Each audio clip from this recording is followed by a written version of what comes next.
शिर्डी परिसराला अतिवृष्टीने अक्षरशः झोडपून काढलाय।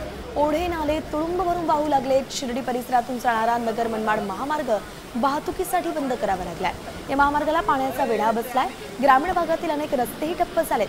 दरम्यान शिर्डीतील ओढ्यात रात्री 2 जण वाहून गेले होते, मात्र प्रशासनाच्या तत्परतेमुळे त्यांना सुखरूप वाचवण्यात यश आलं।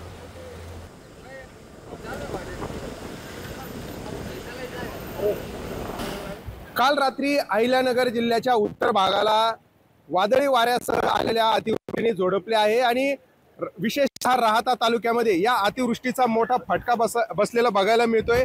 आपण आता नगर मनमाड महामार्गालगत आहोत आणि हा महामार्ग जो आहे तो अशा पद्धतीने या महामार्गावरूनच पाणी वाहत असल्याने महामार्ग वाहतुकीसाठी बंद करण्यात आलेला आहे।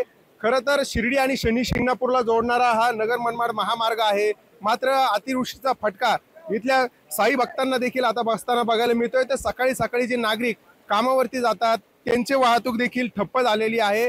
एकंदरीत जर बघितलं तर राहाता तालुक्यामध्ये सर्व ओढे नाले जे आहेत ते ओसंडून वाहत आहे। पूर सदृश्य परिस्थिती जी आहे ती राहाता आणि शिर्डी शहरासह ग्रामीण भागामध्ये देखील निर्माण झालेली आहे। मोठ्या प्रमाणामध्ये शेती जी आहे ती पाण्याखाली गेलेली आहे, त्यामुळे जनजीवन विस्कळीत झालेलं आहे आणि नागरिकांना मोठ्या अडचणींचा सामना या ठिकाणी करावा लागतोय। तर या ओढ्यालगतच काल 2 जण जे आहे रात्री ते वाहून गेले आणि त्यातील 1 जण सापडला, मात्र 1 जण आताही बेपत्ता असल्याची माहिती जी आहे इथल्या स्थानिकांनी दिलेली आहे। आपल्यासोबत बोलण्यासाठी इथले काही स्थानिक नागरिक आहेत।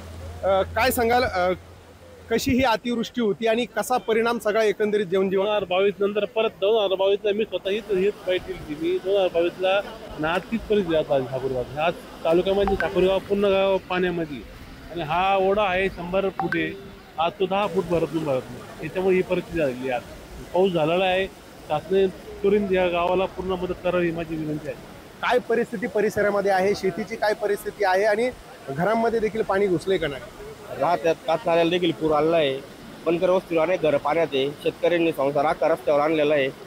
गाय आपण बाहेर आणलेला आहे। अनेक जणांना वाचवण्यात यश आलं आहे, पण तरी शासनाच्या अजून एकही अधिकारी ते फिरकलेला नाही।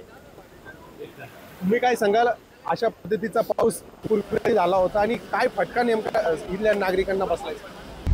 आता isakal.com आहे देशातील नंबर 1 ची मराठी न्यूज वेबसाईट। प्रत्येक अपडेटसाठी isakal.com ला नक्की भेट द्या।